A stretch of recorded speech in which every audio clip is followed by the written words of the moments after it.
let me just simply say to you good morning and thank you for braving this rainy day to help us celebrate. Celebrate what, you might say?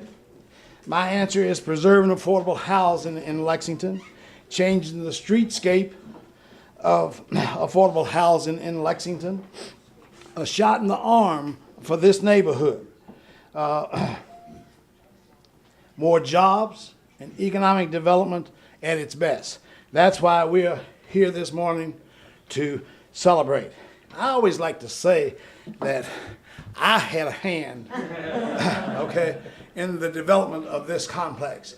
And I say that because it gives me some sense of personal pride that I had a hand in it. But if you listen very carefully to that statement, if you analyze it, when I say I had a hand, that indicates that there are many other hands that were involved as well. And so I do not and cannot and will not take credit alone. In fact, there are some 67 people who are involved in this. All of their names are on the poster. And let me first just say, on behalf of Secretary Donovan, FHA Commissioner Galante, and Public Housing Assistant Secretary Sandy Enriquez, just both thanks for inviting us here today, but also congratulations on your groundbreaking efforts. And so what I want to do is just take a couple moments for people to understand how groundbreaking this is. So the Secretary had a theory a couple years ago, and sort of said, let's try this grand experiment. And for those of you who are not sort of in the weeds of the public housing program, what you have to understand is the program began in 1937, and it was a Depression-era program. And it was a very simple program. And the program was the federal government is going to give you the money to build the housing, and thereafter just charge the tenants rents, and you should be able to make the math work. So there was nothing terribly complicated about the program. But because of the way it was designed, and of course those were days before there was FHA and Fannie Mae and Freddie Mac and state housing finance agencies and the secondary mortgage market and equity investors and syndicators and all that. We didn't have a mature sort of housing system at the time, so housing authorities were the only producers and providers of affordable housing. The problem with the public housing program today is that it's still a Depression-era program, and it never evolved. And so across the nation, housing authorities have what's variously estimated of about $25 billion in capital needs. And that's a hard number to sort of just conceptualize. Well, what is 25 billion? It's such a big number. What does it mean? It means that any particular housing project you go across the country for public housing has about 25,000 a unit in backlog needs. 25,000 where the board, the executive director, the staff go home every night and say, I want to do better for my community, but they hit their heads against the wall because there's no money to do it. That the amount of money that they get is so minimal compared to that backlog needs. So what the secretary's thought was, rather than try to fix or reform the public housing program, why don't we allow housing authorities to leave this program and go become like owners and operators of affordable housing like those that have been developed over the past 20 or 30 years, and particularly under the Section 8 program. That we have sort of this mature program that started in the 70s called Section 8 that allows owners and operators to go out and access private capital, private equity, private debt. And as remarkable as it seems, sort of standing in front of you today, that housing authorities, for the most part, have not been allowed to sort of participate in those sort of basic sort of structures that anyone else who owns and operates real estate has. And so the deal was that we sort of went to the Congress and said, tell you what, give us 60,000 units around the country to start with, and let the housing authorities, with no additional money, let them take what they're getting today and let them move over to the Section 8 platform and let them try to sort of own and preserve this housing as other owners and operators of affordable housing. And Lexington is one of our early adopters. It was one of the first who came in and said, we'll try that out.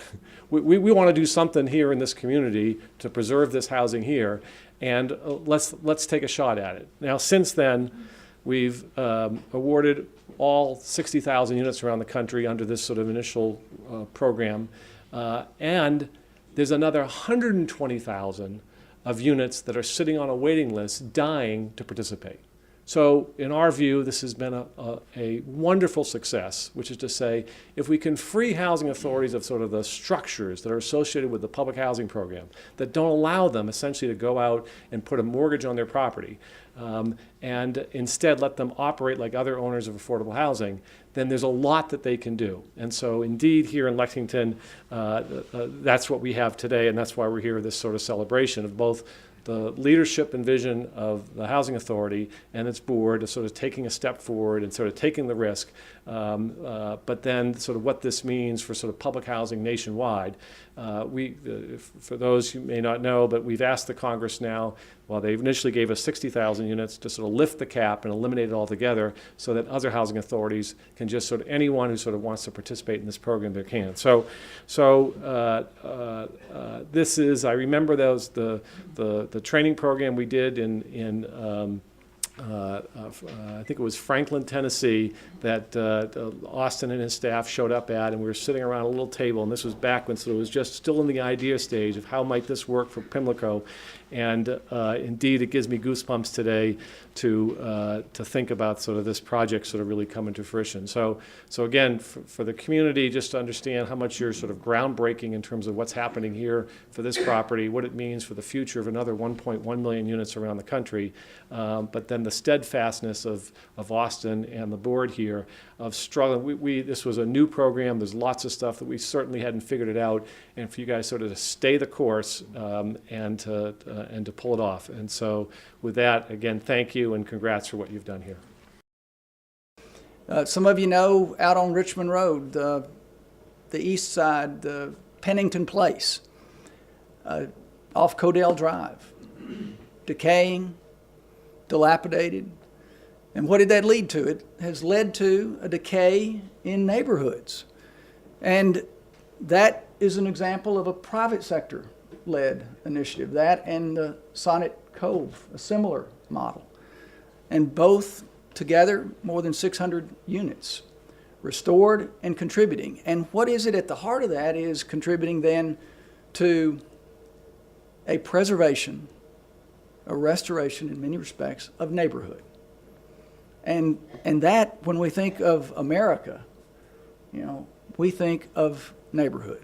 We think of how neighbors and families working together contribute beyond, within, and then beyond their neighborhood. So that, for me, has been a big inspiration.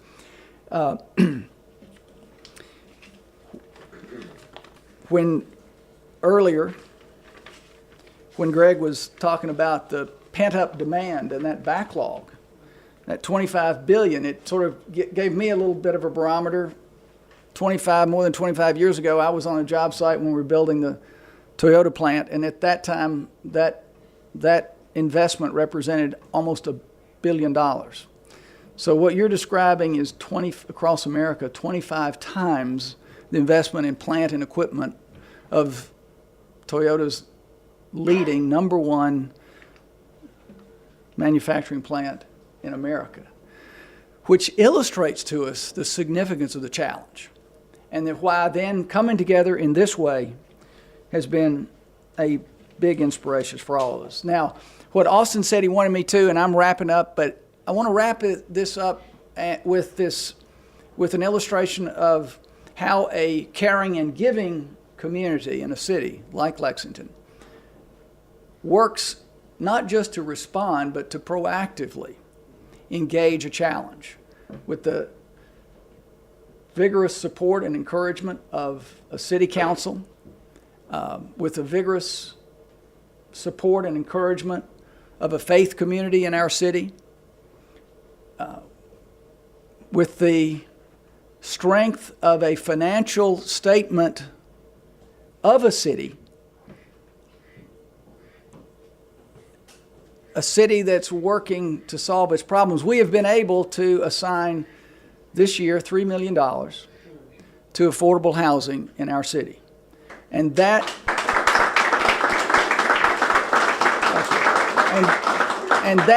and as Austin knows, that is a step in the right direction for a city. That is a beginning step. What we all know is that we don't want to invent something that's already been created. And we want to take the lessons that we learned from what the Lexington Housing Authority, from what others have done, and we want to translate that into best practices, those best practices right here in Lexington. So thank you all for being here with us today. Austin, thank you. And your organization, I saw lots of employees out there. Let's give them a hand for all they do. Thank you, sir. On the count of 5 that you all pull. Count of 5. 1, 2, 3, 4, and 5. There we go.